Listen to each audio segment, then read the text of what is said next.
Coucou tout le monde, j'espère que vous allez bien. Comme promis, voici un de mes journaux quotidiens ou plutôt mensuels.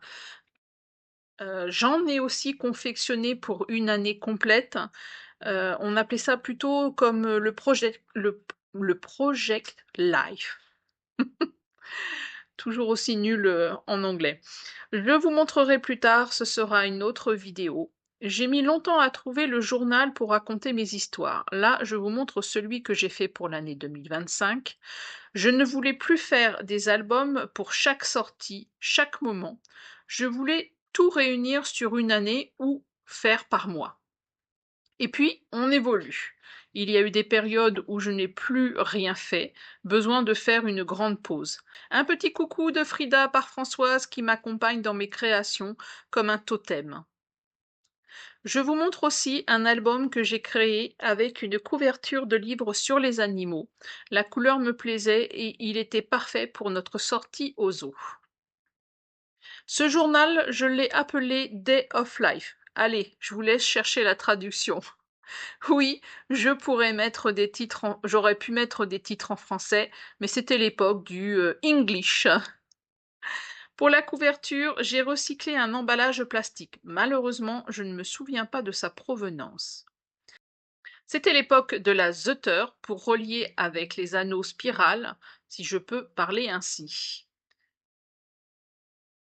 J'aimais aussi utiliser la récup de fleurs en tissu. Je récupérais tout, comme dans les magazines, il y avait des pages que l'on pouvait utiliser, photocopier pour décorer nos albums.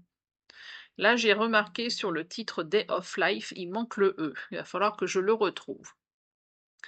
Il y a des papiers scrap, épais ou non, comme celui-ci que j'ai transformé en enveloppe. J'ai plein de gabarits pour fabriquer des enveloppes. J'utilise beaucoup de papier calque, car la transparence est très intéressante et je collais des bouts de récup pour la décorer. Fleurs en papier. Désolée, je ne me souviens plus trop des marques de scrap. Pour organiser ce journal, j'ai prévu des petites pochettes où on pouvait mettre des tags, ce qui me permettait d'y mettre des cartes, des petits intégrés du papier ligné, mais il était fin et fragile, donc il fallait que je fasse très attention pour tourner les pages. C'est la période des petites photos. J'adorais car je pouvais en mettre pas mal sur ce format. Et j'écrivais mon journal ligne ensuite à côté. Simple, rapide, efficace, pas de perte de temps. Ah oui, l'époque des enveloppes aussi. Avez-vous subi cette tendance? Subi dans le bon terme, hein. J'étais à la chasse de chaque enveloppe qui avait un imprimé intérieur très particulier. Elle était parfaite pour décorer arrière-plan pour photo et d'autres, etc. Rappelez-vous aussi des capsules, enfin, cela ressemblait à des capsules de soda.